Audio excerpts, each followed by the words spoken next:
everyone. Hello and welcome to the Loven Stamp Studio. My name is Meg, if you haven't met me before. I'm excited to see you. I'm glad you found us. So I'm going to show you a project today, and we are going to make a card that is a pop-up card that uses one of the paper pumpkin refills. So here, I'll give you a little sneak peek of it there. The idea with this is that sometimes it's fun to make a card, where you handcraft every little tiny element of it and color each piece and so forth. But sometimes it's nice to have a card that includes some elements that might be pre-done for you. And so I'm going to show you a couple of those today. The paper pumpkin refill for this one is called Sweeter with You. And there's a link in the video description for all the supplies for today's card. So video description and comments if you're watching on the live. All right, with that, I think I'm going to get started. So I have a couple things to say about the kits collection. There are some really great new ones, and we're going to look at one together. Here we go. We're going to look at one together a little bit later, but first I'm going to use basically the pieces from this kit to make a card that is nothing like the ones included. So Paper Pumpkin is a once a month subscription kit. Comes in a box like this in the mail. All the things you need to make a set of cards, usually like 8 or 9 of them or so. This is the one from July. Now, once the month is over, then this is not available anymore as a kit like this, as a full kit. But you can often get the refills for them. And being a Paper Pumpkin subscriber, one of the perks is being able to get these refills. So if you love today's card, don't despair. You can definitely get this.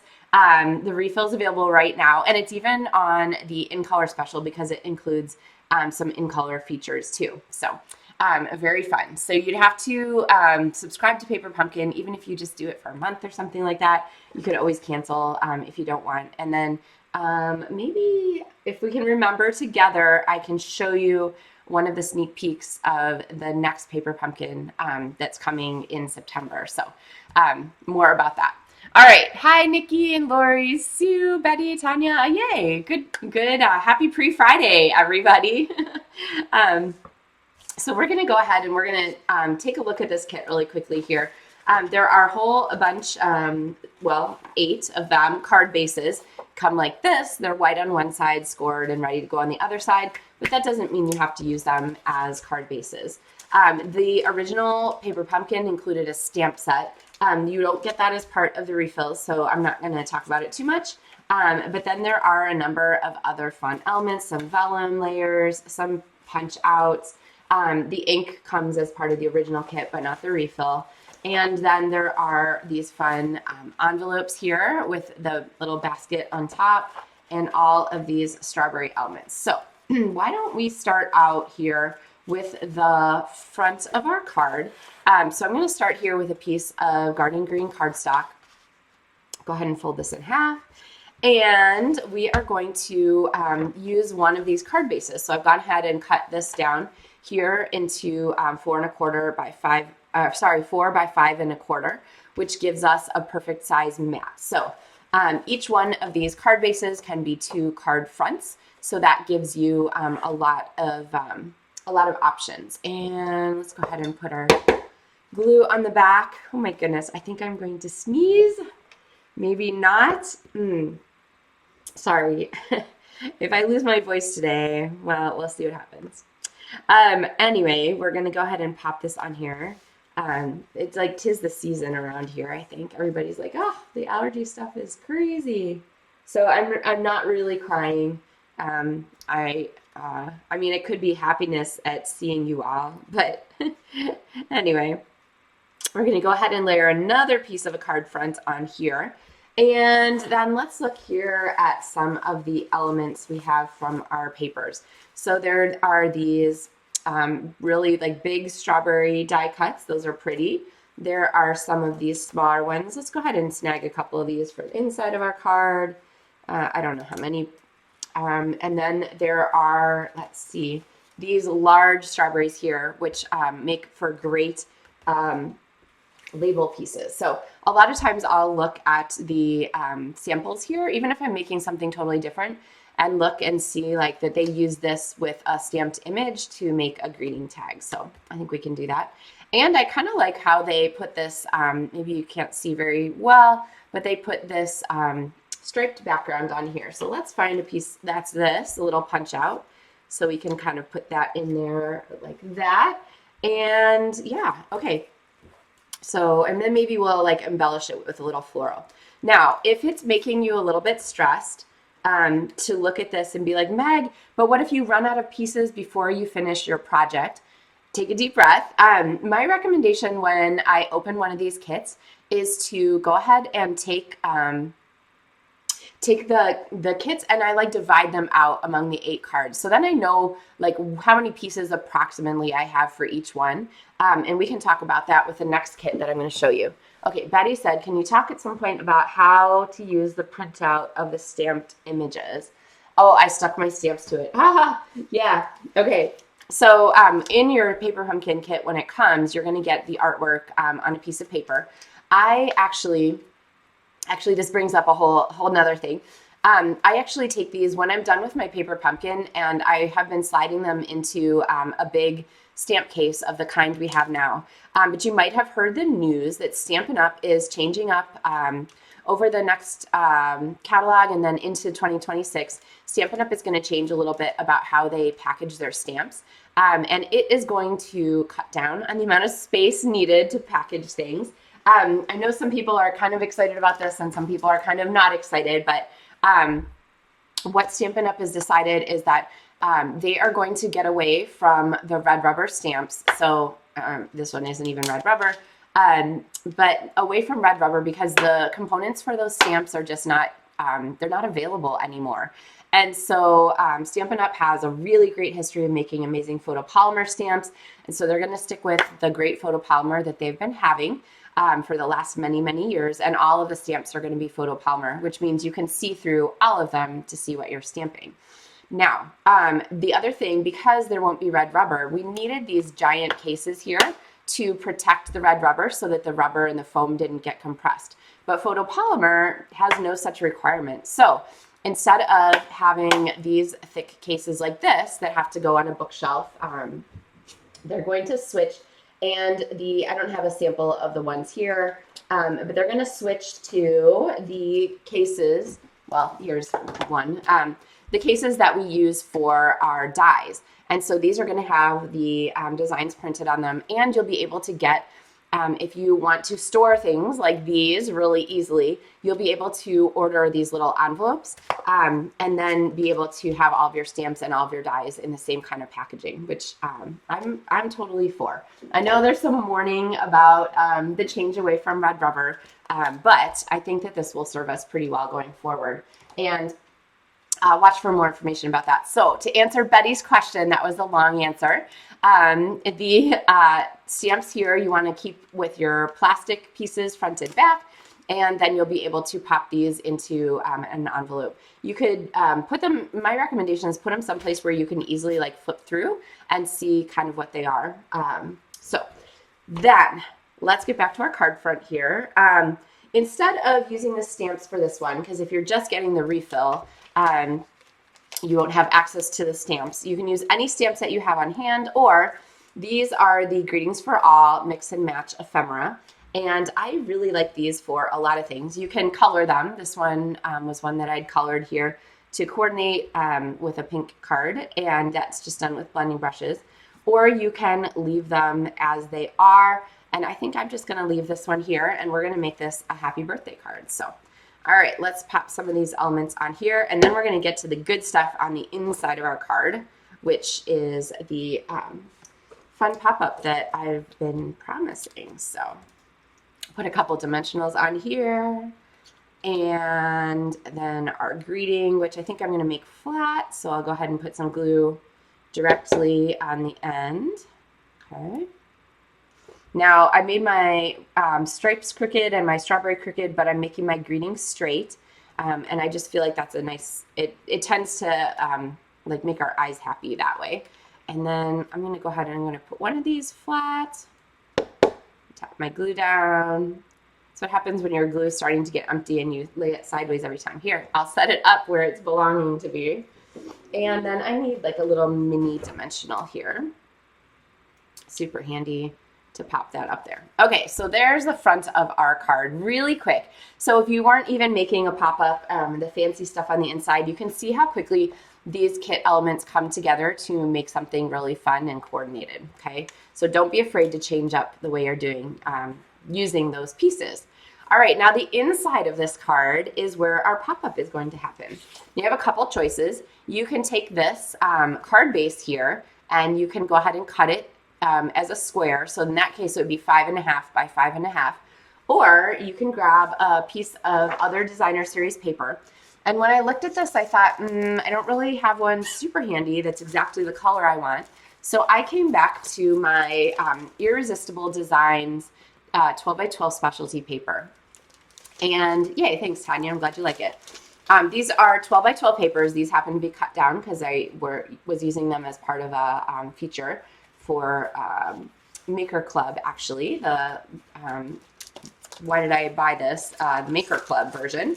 And so we're going to go ahead and use one of these here. I think you can probably see the floral resist on there. So these are white designer series paper, a little bit heavier than the DSP usually. And then they have the emboss resist design printed on them. So we're going to go ahead and we're going to pull in some colors. And I decided to go with the colors from this card base here, which is a little bit of Timid Tiger and a little bit of Pretty in Pink and then some Strawberry Slush here. So I've got those three colors. And we are going to go ahead and do some custom colored background paper here.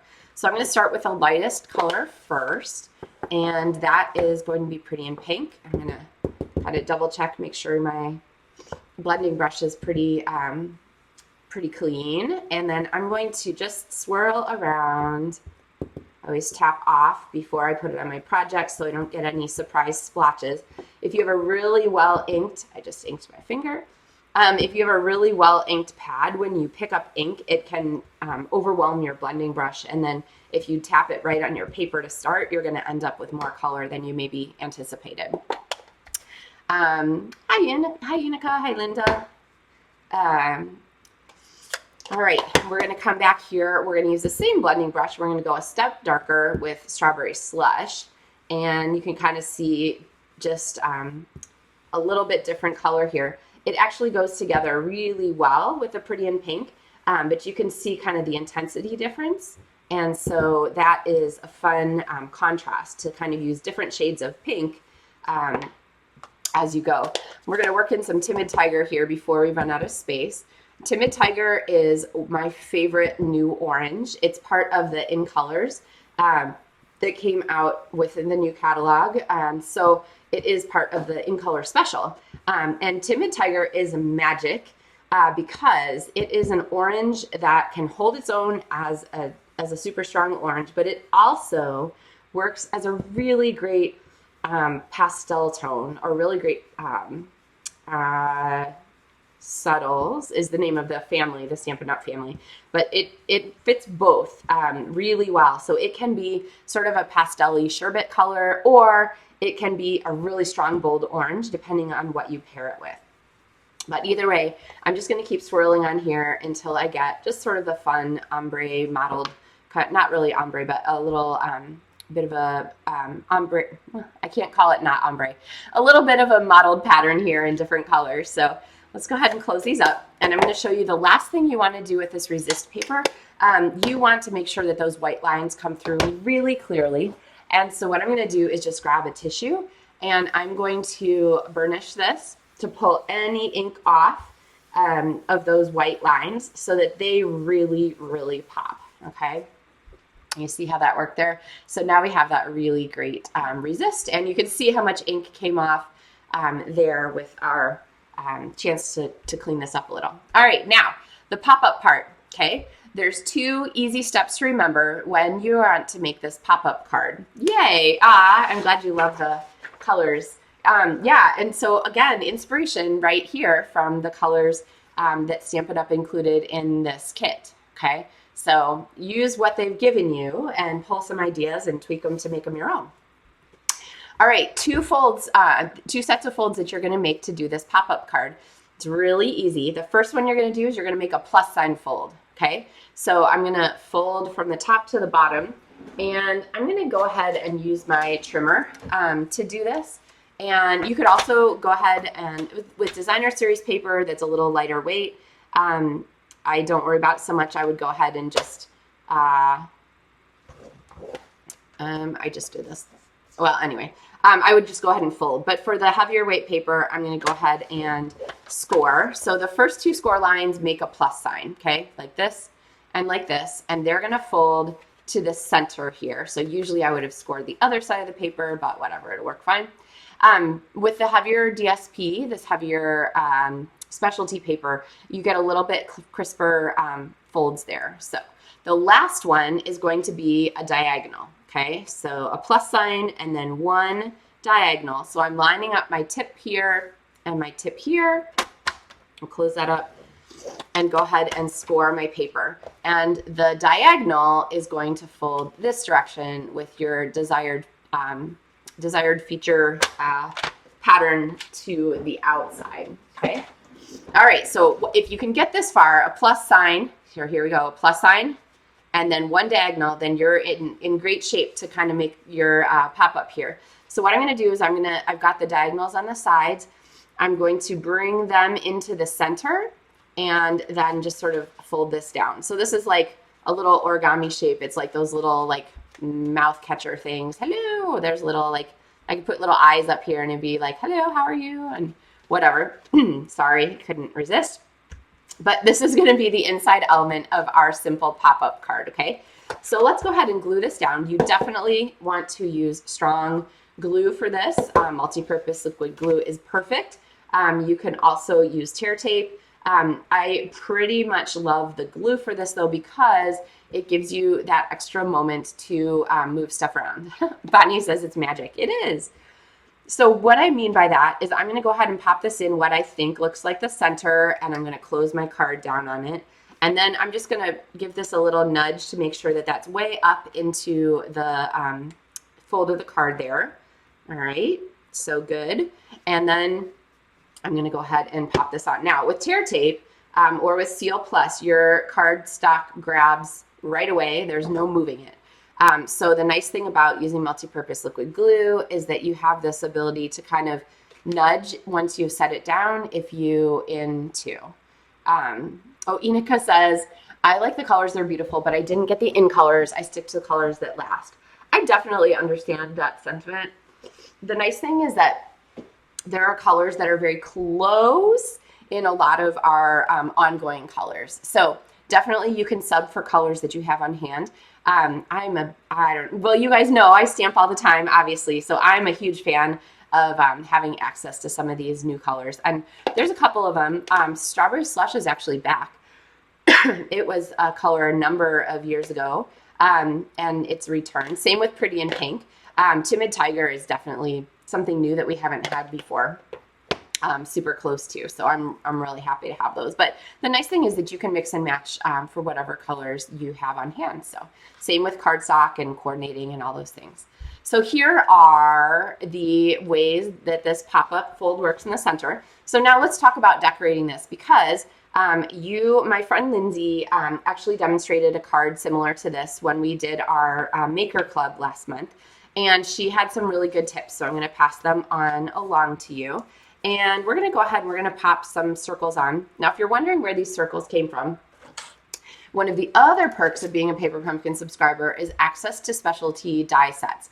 This one is called Circle of Season Dies, and it coordinates with 3 months of Paper Pumpkin. So you don't have to have this to do Paper Pumpkin, but it adds on. So you can see that there was this cute strawberry here, and I showed this on a card that we did together for Maker Mornings with Meg. Do you remember this one? This hello and this circle and these strawberries. These were all from Paper Pumpkin. And actually we used the resist paper on this one too.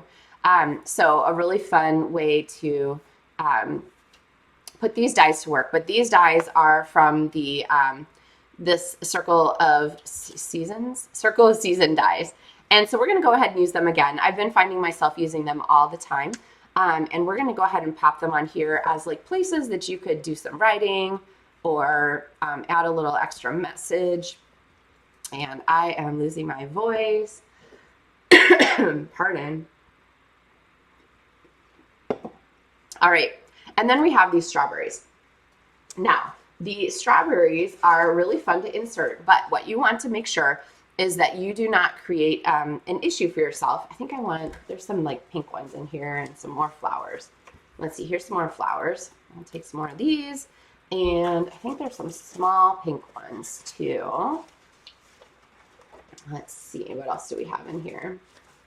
Like looking through the elements. There's these little basket pieces that we could use for something. Oh, there's one of those pink ones. Okay, I kind of wanted a contrasting strawberry. All the pieces, of course, are up for grabs. You can use them for whatever you like when it's your kit. So, all right, what we want to do is we want to add some of these strawberries kind of out here. But what we need to do when we stick these things down is make sure that we're not preventing the card from functioning the way it's supposed to. So, and we have the chance to make these pop-ups that kind of come across like this. But we want to make sure that we do not create like elements that fight with each other, okay? We have like these two strawberries here. If we put them both attached so that they're attached south of the fold, okay, on the bottom side of the fold here, and we bring these together, then we have like, conflicting elements. This is dangerous stamping zone. We don't want to do this, okay? No car crashes.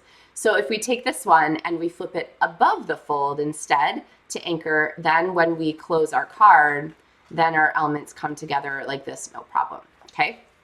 So you just want to be a little careful with where you're placing things.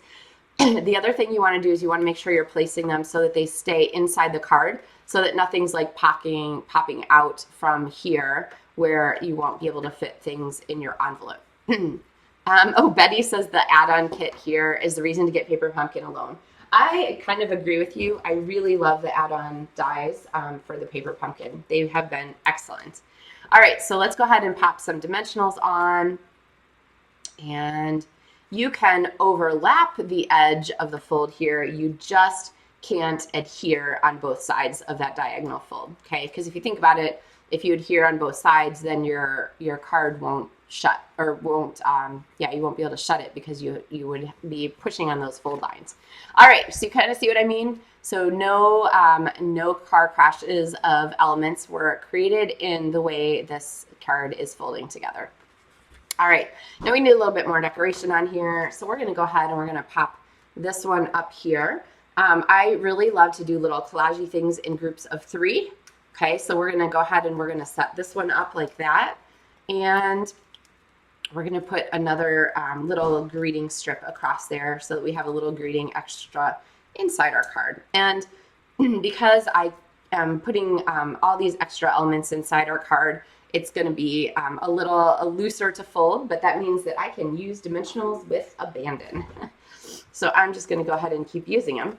And then I'm going to flip through here and see what else I could put on the inside of our birthday card. I could do best wishes.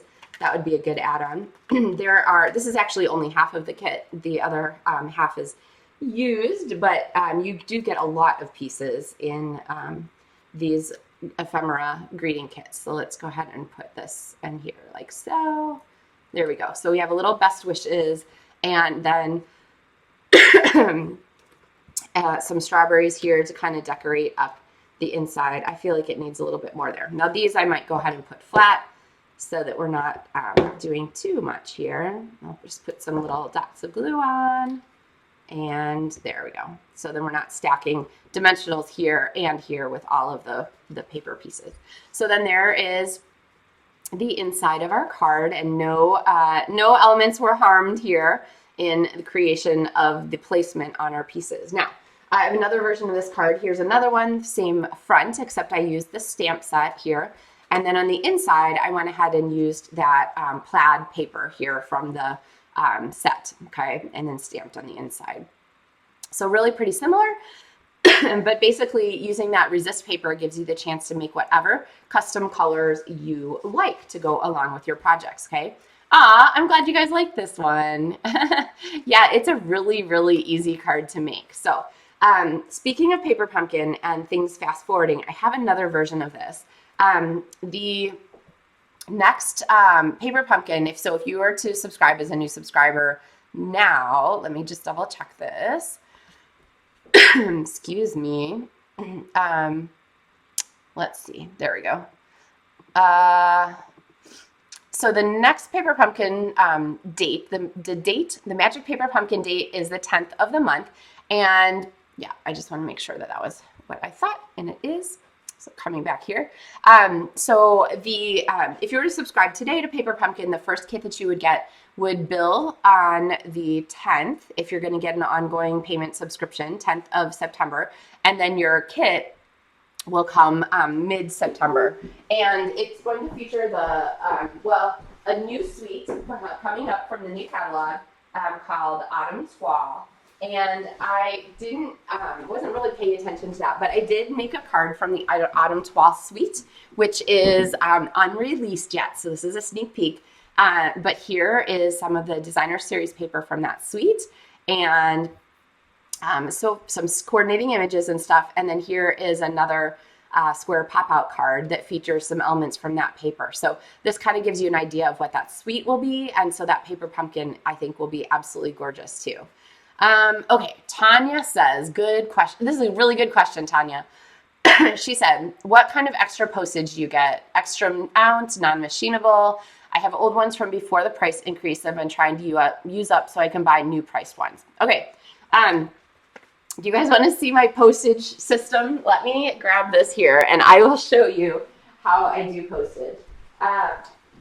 It's not hard. It just takes a little bit of fiddling. So when you get a package, people who get packages from me always know that they come with like random stamps on them. Basically what I do is I figure out what the weight of the card is first. So I have like a little postal scale. Honestly, it's like $20 from Amazon or something like that. And I just weigh it to see how much a card is. So something like this might be heavy enough to be an extra ounce. But it is going to be thick. So the way the system works in the US is if you put this into an envelope and you have a card that it has to be flat with no bumps, and it has to be less than 1/4 of an inch thick. Okay, and there's actually a handy postal sizer that you can get. I think you can order them from the post office if your local post office doesn't have them anymore. But the old ones used to look like this. First class mail, shape-based pricing template. And it has, when you open it, these two windows. So this is the maximum size for a large envelope, which is a technical term the post office uses. And then this is the sizing for the letter. And so if your card, this is the way it's been explained to me, if your card will fall through here with no prompting, which this one will not, then it qualifies to be sent as a letter here. And so then you're basically just paying the extra, it's not non-machinable, and you're only paying the extra ounce. If it does not fit through here though, then you don't get to send it as a letter. It has to go as a large envelope, and obviously it fits through here just fine. Okay, now the sizing for large envelopes, the easiest way to do that is to go to the USPS website and click through the postal calculator. It will help you determine how much postage goes on here. And I'm so sorry. When you figure out how much is going to go on there, it might say like $2.37. Then you can look through your stack of postage. Sorry.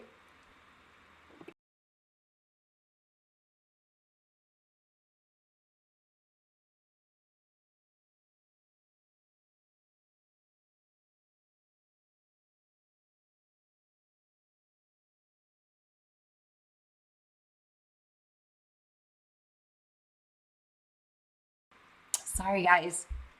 Allergies are terrible.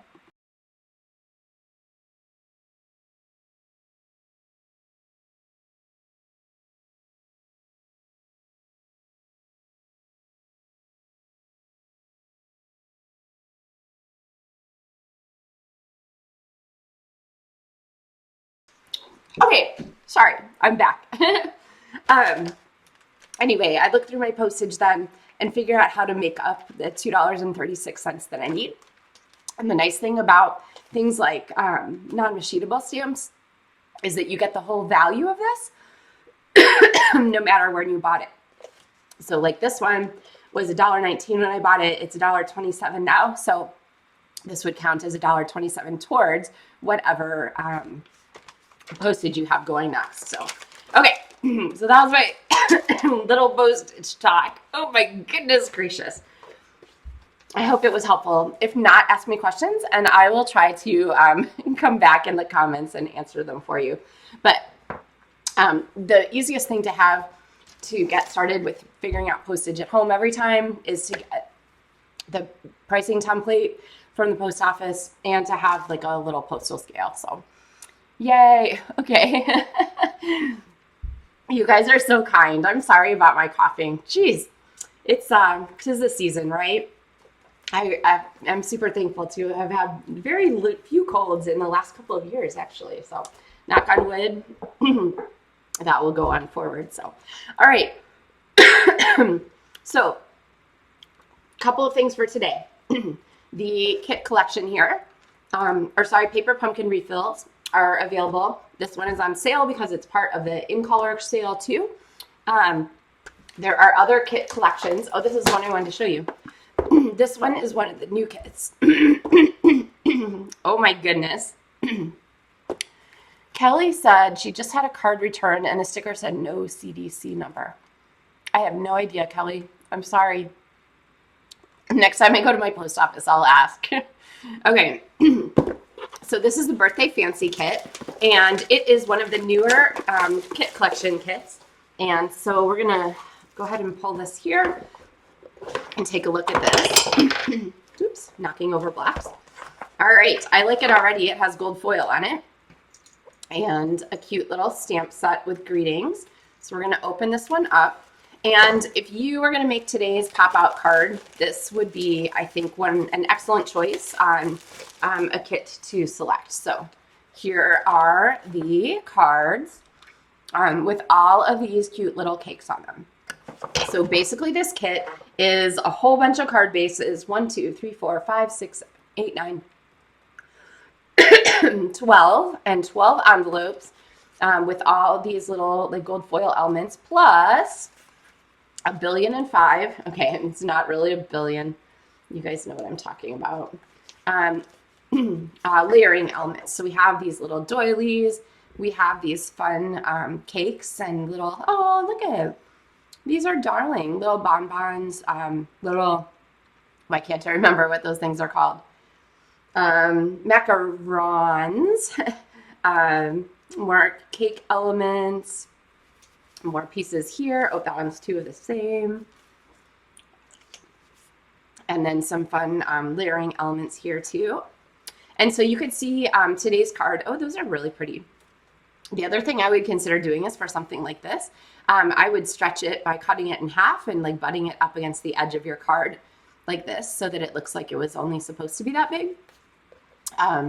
So yeah, lots of the fun pieces in here. So anyway, if you haven't had a chance to look at the kits, there's a link in the video description to check out the current kit collection and lots of new ones. They actually come out with 2 new kits every month. So there's a lot of great variety here. And I hope that today's video of our pop-out cards here with the strawberries can kind of help remind you that there are lots of different ways you can use these.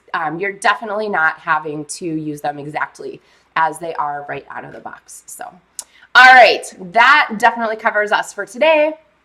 I hope that you guys have an absolutely fabulous weekend. I hope that your time includes a little bit of creative opportunity for you and a chance to share some of what you love with some people around you. Make a card, share a card, right?